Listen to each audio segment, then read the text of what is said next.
Don't I answer. think right now she is. I make an objection, Your Honor. Yes, what's your objection, Counsel? Your Honor, the counsel is now asking a misleading question. She is mixing payment of rewards and payment for information, Your Honor. The list required by this witness is for payment of rewards. Precisely, payment of information is not disallowed. Now, counsel is saying payment of information is may we ask her to reform? Is she Yeah, I referring can- to I can. payment of rewards Reward, or Your Honor. payment for information? Tignan nyo ha. Bakit ang simple lang naman nung tanong eh. Rewards ba o ano? Ngayon pinapahaba na ni Kapunan. Bakit? Para makapag-isip yung witness. Because the information here is not disallowed. Again, Is not counsels. disallowed in the AOMs, Your Honor. Again, counsels, kindly address Your the Honor. court or the presiding officer and not talk to each other directly. Miss Eileen, to abbreviate and save on the court's time. Miss Eileen, kapag kami nagbigay ng impormasyon, naghahanap ng threat, baka may threat sa Vice President, may nagbigay ng impormasyon, walang threat. Ligtas ang Vice President pag nagpunta siya dyan. Hindi magka-classify yon na pwedeng bigyan ng reward at success. Hindi naman kailangan, di ba? Sanay tayo sa reward na nakatakip yung mukha, di ba? Tinuro kung saan nagtatago yung akusado, tinuro kung saan nagtatago kung sino man. Di yun, reward. Pero wala bang reward kapag sinabing, okay, magpunta dyan. Walang problema. Wala kayong kailangan alalahanin. Is that information or can that also be reward? Magpo-fall po siya sa information. So, kailan lang magiging reward yun kapag may naturo? Opo, kasi yun yung proof of success. Tuloy niyo po. Yun yung proof of success ng information na ibigay kasi may na-apprehend po or yun po, ganun po. Yun, ulitin ko po yan ang interpretasyon nyo, pero wala po yan sa Joint Memorandum Circular. Opo, based po sa, yun po lang yung hinihingi under item 4.8.5.b. Ngayon, saan nyo ba binase ang interpretasyon nyo yan? Yan ba yung Yari ginawa ng lahat ng mga nauna sa inyo sa pwestong yan? Kinopya nyo lang? Or sarili nyo po yan at ngayon lang ginawa yan? Doon po sa mga ibang na-audit ko, ang ina-attach po talaga nila is yung payment of rewards na may mga nahuli po. So lahat ng inaudit nyo nung nakaraan, for consistency sake, merong nahuli o na-apprehend. May ganun pong mga naka-attach na mga dokumento. At tulad dun sa iba, kapag walang nahuli o na-apprehend sa reward, ine-AOM o dinidisallow o sinususpend nyo. Hinahanapan po namin ng proof of success. Opo. Na may nahuli nga. Opo. To prove consistency on your part. But do you have any knowledge na yung mga predecessor mo, yan din yung standard na ginamit? Pare-pareho po kami na based sa joint circular po ang aming basis ng audit. Pero wala nga dun eh. So interpretasyon mo, yan at yan din. Wala nga dun eh. Wala dun yung sinasabi mong pag kami nahuli lang, tsaka lang siya magiging... booking ka ngayon ano? Yari ka! Alam mo, sa totoo lang ha, magaling mag-defense to si ano. Hindi, kasi magaling siya magpaliwanag eh. Magaling magtanong to si Chis Escudero, malinaw, di ba? Interpretasyon din ng mga nauna sa'yo sa pagkakaalam mo? Sa akin po, yun po yung naging Sa'yo lang? interpretation. Opo. Okay. Sa'yo You may lang. proceed, Katrina Salamat Christine. po, Your Honor. sarili mong interpretasyon. Opinion mo lang. Agoy. Punta tayo ngayon dito sa bandang dulo naman ha. Yung banat po nila Senator Robin dito. Kasi kanina pinapoint out niya. Wait unahin muna natin si ayan yan. Dito wait lang ha. Si Robin. At saka si Senator Amy, ayan. Ay, wag na to, bobo yan. Wag yan, bobo yan. Walang alam yan. Ito, ayan. Po, meron po dyan, The OVP. Yan. Wait. Sorry. kung Yan. kayo pahihirapan. Tayo na lang po maging magkababayan na lang sa Baguio. gusto ko lamang pong magbigay ng impormasyon na lang sa inyo. Yan. Opo, kasi naririnig ko yung pag-uusap nyo ng prosecution at ng defense tungkol doon sa success ng confidential fund. Ako po ay may mga ibibigay na information sa inyo. Pwede po kayong magsabi na lang ng oo o hindi kung naintindihan po ninyo. Alam ko naman maintindihan mo, taga Baguio ka eh. Opo. Noong pong pinag-uusapan natin yung patungkol sa mga terorista, na pag-uusapan po lagi ang ating Vice Presidente. Ang ating pong Vice Presidente magmula 2016 hanggang 2022, siya po ay naging mayor. Alam niyo po ba yon? Opo, mayor Opo. ng Davao. Yan, opo. Sa Davao po, meron po dyan na-identify na 55 na mga tinatawag na alternative at yung mga lumad schools na infiltrated ng terrorism. Nabalitaan niyo po ba yon? Hindi po ako hindi ko po gaanong napakinggan po yun. Hindi po ako aware yun. Opo. At alam niyo po ba rin na noong 2016 hanggang 2022 hanggang 2023, 12% po ng mga NPA rebels, surrenderies, were minors, 12 to 17 years old. Hindi po ako aware dun po. Maubos na po yung aking second round na lang po ako. Salamat, kabayan. Ituloy natin ha. Mamaya itutuloy natin yan. Ito munang kay Lacson. Maganda yung punto ni Lacson na naman dito eh. Mukhang nayayari na naman ito si ate dahil sa... Wait, yan. Nung mga security officers na pinagbigyan for confidential activities po talaga. And mababaliwala yung certification na this is for the confidential operations of the agency po and legal and necessary yung naging gastos po. In your opinion ngayon na ibinigay ito sa non-special Namin together with the chairperson po kasi kung Gusto maghati na lang kayo? Ay, sorry. Magpas na. Ito, kay Lacson. Wait lang. 15 ng inyong Joint Circular. Ayan, pinas ko lang sa screen para ma-remind ka. Ayan. 4.50. Pay attention sa paragraph 15.2, paragraph 2 at saka paragraph 3. Pakibasa mo na lang para hindi ma-charge sa akin. That expenses were incurred in connection with the agency's intelligence or confidential operations and activities with supporting documents attached to the liquidation for CF and for the IF, the documentary evidence of payment kept in a sealed envelope in the vault in the office of the SDO. Sige, sa 3, paragraph 3. That the details and supporting documents of transactions that are classified are in the custody of the agency and kept in its vault, which may be inspected by ICFAO if the circumstances so demand. Ang tanong ko, ginawa niyo ba ito? Yari ka. Yung sa inspection po kasi ng vault, sa IF na po yun. Sa use ng... ICFAO ito Siya sabi, Wag ka if the magpalusot. circumstances so demand. Hindi ba dinidemand ng circumstances na inspection yun yung vault? Yung sa Dahil maraming aliases. yung sa vault po kasi, yung nagpe-pertain po yun sa intelligence fund. Yung No. may vault po sa office. CF saka IF ito. Hindi lang intelligence. Parehong Papalusot treatment, ka pa. Miss Eileen.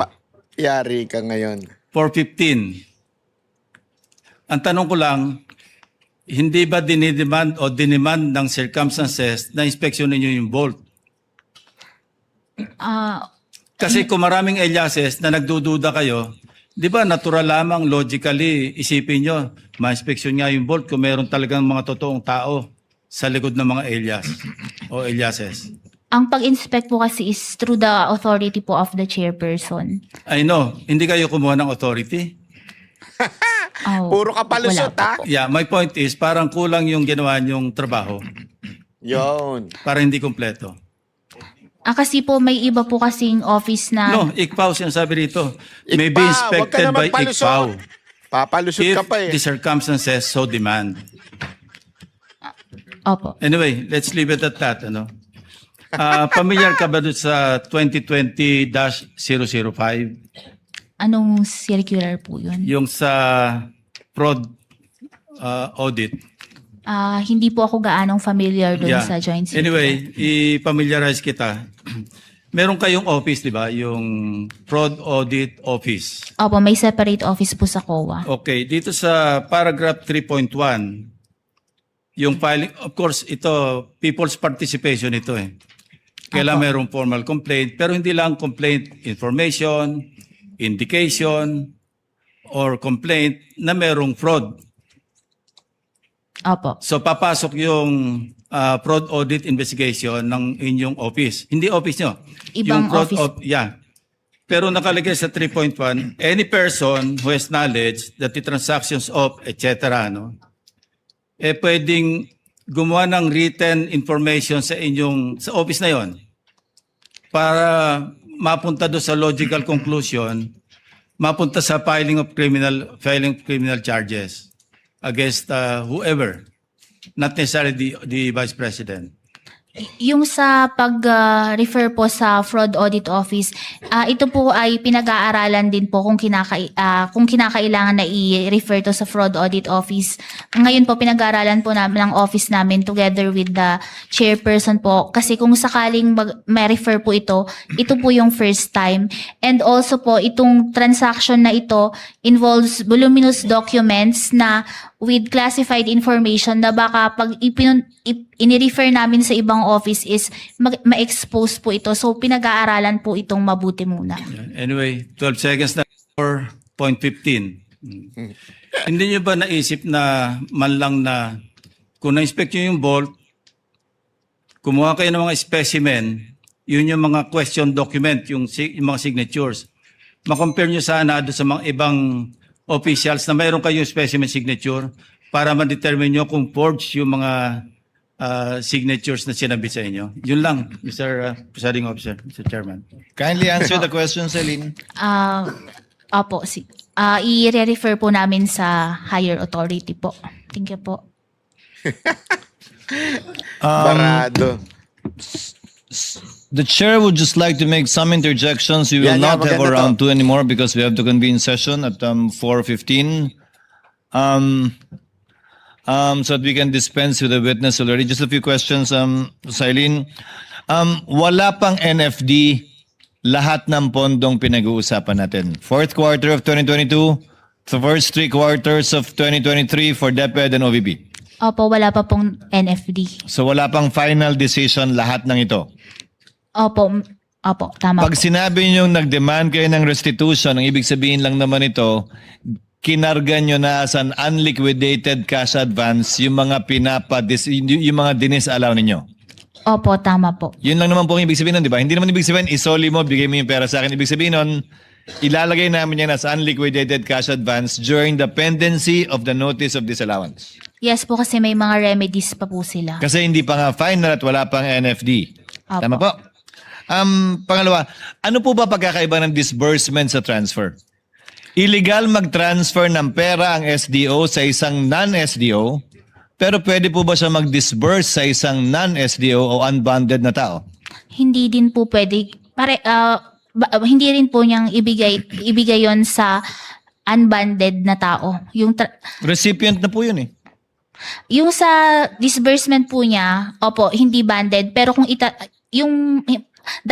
Ate, hirap na hirap ka na, te. Hirap na hirap ka na, kawawa ka naman, te. Hirap na hirap ka na, magpaliwanag. Kasi, yung SDO nga, tumanggap ng pera. Kinuha, winidraw. Saan niya ilalagay yung? Ibubulsa niya ba yun? Hindi, ibibigay niya dun sa mga in charge. Yun yung sinasabi ni Chis Escudero dito eh. Hindi ba pwedeng ibigay dun sa in charge? I mean, bakit kailangan hawak lang ng SDO all throughout? Ano sagot niya? Na-possess na ng espiritu ni BBM to. po diretso from the SDO to the recipient of the confidential fund po. So, ang disbursement pwede, sa non-bonded na tao, ang transfer ng pondo sa non-bonded hindi pwede. These are technical terms. Opo. Di ba? So kung ang pinagbigyan ay recipient, pwede yon kahit non-bonded. Opo, kasi siya na yung talagang recipient nung confidential fund. And as a final question, Sailin, I checked the transcript, which the court took judicial notice of. I would like to ask more eyes to look at it. Hindi ko nakita sa transcript na sinabi ni Gina Acosta na binigay niya kay Lachica lahat for the fourth quarter of 2022 and the first 3 quarters of 2023. Medyo may ganung punto pa si Eduarda. Pero kay Gina Acosta, maliwanag na binigay niya yung 125 ayon sa kanya kay Lachica sa last quarter, pero hindi ganun kaliwanag na yun din ang ginawa niya for the first 3 quarters of 2023. Ano po ba particular yung pinagbasihan yung dokumento nung binanggit niyong dinisallow namin agad dahil sabi niya Acosta, binigay niya lahat kay Lachica. Hindi ko po makita, baka pwede niyong maituro sa TSN kung saan. Yun po kasi ang pinanghawakan namin doon, yung general statement niya na yung ginagawa nila is ibinibigay niya kay Colonel Lachica yung confidential fund po.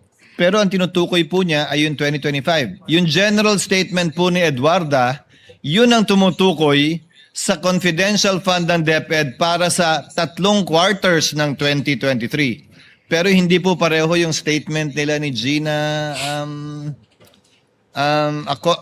Acosta na ganun kaliwanag na yun din yung ginawa niya sa first 3 quarters of 2023. Ano po ba yung particular na pinagbasihan niyo? When you say general statement yung pinagbasihan niyo, yung narinig niyo po ba o yung TSN mismo?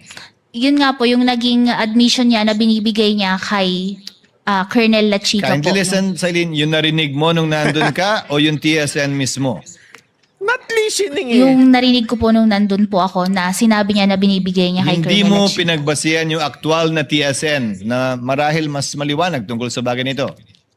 Opo. So based lang dun sa narinig mo nung nandun ka. Opo. Narinig lang, chismis. Chismax lang pala yan eh. Agoy, na chismax siya. Thank you, Ms. Eileen. Senator Padilla, yes,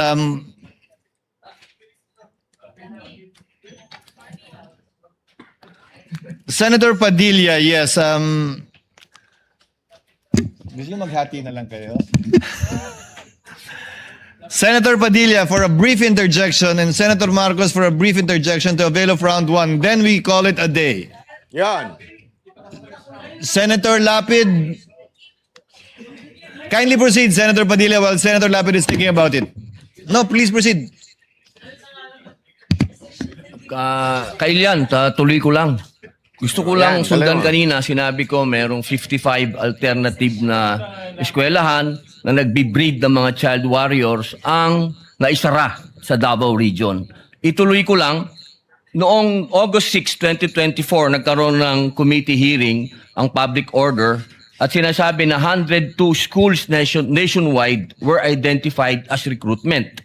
11 elementary schools, 34 high schools, 123 college and universities.